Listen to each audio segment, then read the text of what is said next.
ICT বিষয়ের এই যে সংখ্যা পদ্ধতির অঙ্কের ক্ষেত্রে 326 সংখ্যাটি 10 ভিত্তিক দশমিক সংখ্যা। এই দশমিক সংখ্যাটির সহজে কীভাবে হেক্সাডেসিমেল মান নির্ণয় করা যায়।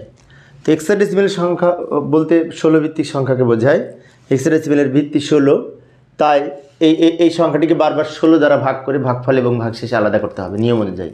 তো যাই আমরা সমাধান করার চেষ্টা করি। প্রথমে আমরা এখানে লিখে নিলাম প্রশ্নটা, এই যে 326, এটাকে হেক্সাডেসিমেল করতে হলে হেক্সাডেসিমেলের বেজ 16 দিয়ে এটাকে ভাগ করব। তো আগে এটা লিখে নিই, 326 লিখে নিলাম, তারপর এইখানে একটি দাগ দিব, নিচে একটি দাগ দিব, এইখানে লিখবো হেক্সাডেসিমেলের ভিত্তি 16, এইখানে লিখব। লেখার পরে এই 326কে 16 দ্বারা ভাগ করে ভাগফল যেটি পাবো প্রথমে লিখব এবং ভাগশেষ যা থাকবে আমরা শেষে লিখব। এবার 326কে 16 দ্বারা আমরা ভাগ করে নিতে পারি। এই যে 326কে 16 দ্বারা ভাগ করে নিলাম। 326কে 16 দ্বারা ভাগ করলে এই ভাগফল হয় 20, ভাগশেষ হয় 6। 326কে যদি 16 দ্বারা ভাগ করি ভাগফল হয় 20 আর ভাগশেষ হবে 6। এখন নিয়ম অনুযায়ী এই যে ভাগফল 20 পেয়েছি এটা আমরা প্রথমে লিখব, আর ভাগশেষ যে 6 পেলাম ওই 6 শেষে লিখব। আমি আবারও বলছি, লক্ষ্য করি, ভাগফল 20 প্রথমে লিখব আর ভাগশেষ যে 6 পেলাম এটা শেষে লিখব। লেখার পরে এই 20কে আবার 16 দ্বারা ভাগ করব। এইখানে ভাগফলকে বারবার 16 দ্বারা ভাগ করব যতক্ষণ ভাগফল শূন্য না হবে।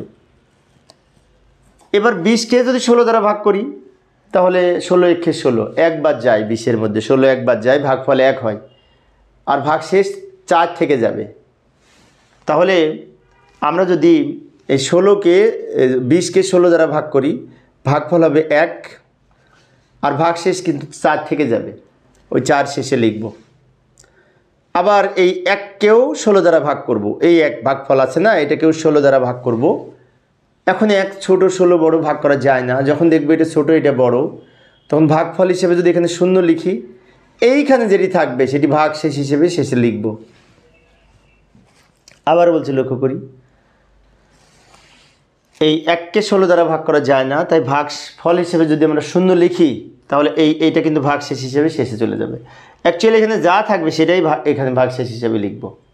এখানে 1ও থাকতে পারে, অন্য সংখ্যাও থাকতে পারে। মনে করি এখানে যদি আমরা 4 পেতাম ভাগ করে, তো 4 থাকতো বড় সংখ্যা হলে, তাই না? এটা বললাম কেন, অনেক শিক্ষার্থী এই যে 1 লিখেছি বলে ভাবে মনে হয় একই থাকবে। হয়তো আমি কলেজে পড়াই যখন দেখেছি খেয়াল করে, একটা অঙ্কে হয়তো 1 ছিল, একটা এখানে চলে এসছে, পরের অঙ্কে এখানে 5 আছে, তারপরে এখানে ভুলে 1 লেখে। সেজন্য বললাম এইখানে যে সংখ্যাটি থাকবে সেটা এখানে চলে যাবে, 1 থাকা যাই থাক না কেন। আচ্ছা, এখন ভাগশেষ যেহেতু এখানে পেয়ে গেছি, ভাগফল 0 পেয়েছি, আমাদের ভাগের কাজ শেষ। উত্তর লিখব। উত্তর লেখার সময় নিচ থেকে উপরের দিকে যদি সাজিয়ে লিখি, এই প্রশ্নটা আগে লিখে নিলাম। প্রশ্নে যেটি ছিল দশমিক সংখ্যা সমান, এখান থেকে নিচ থেকে উপরের দিকে সাজিয়ে লিখবে, যে তীর চিহ্ন দিয়েছি, 1 আগে লিখব, তারপরে 4 লিখব, তারপরে 6 লিখব, ব্র্যাকেট দিব, ভিত্তি হিসেবে এখানে 16 লিখব, কারণ হেক্সাডেসিমেল সংখ্যার বেজ হচ্ছে 16 ভিত্তিক সংখ্যাকে হেক্সাডেসিমেল সংখ্যা বলা হয়। অর্থাৎ এই 326 ছিল 10 ভিত্তিক দশমিক সংখ্যা সমান, এই 146 হচ্ছে 16 ভিত্তিক হেক্সাডেসিমেল সংখ্যা। এইভাবে আমরা হেক্সাডেসিমেল সংখ্যায় রূপান্তর করতে পারি দশমিক সংখ্যা হতে। তো প্রিয় শিক্ষার্থী বন্ধুরা, তোমাদের জন্য আমি সৃজনশীল প্রশ্নের উত্তর সমাধান করে প্লেলিস্ট আকারে ভিডিও ডেসক্রিপশনে দিয়ে রেখেছি, ওখান থেকে বোর্ড প্রশ্নের সৃজনশীল প্রশ্নের সমাধান দেখে নিতে পারবে। ধন্যবাদ সবাইকে।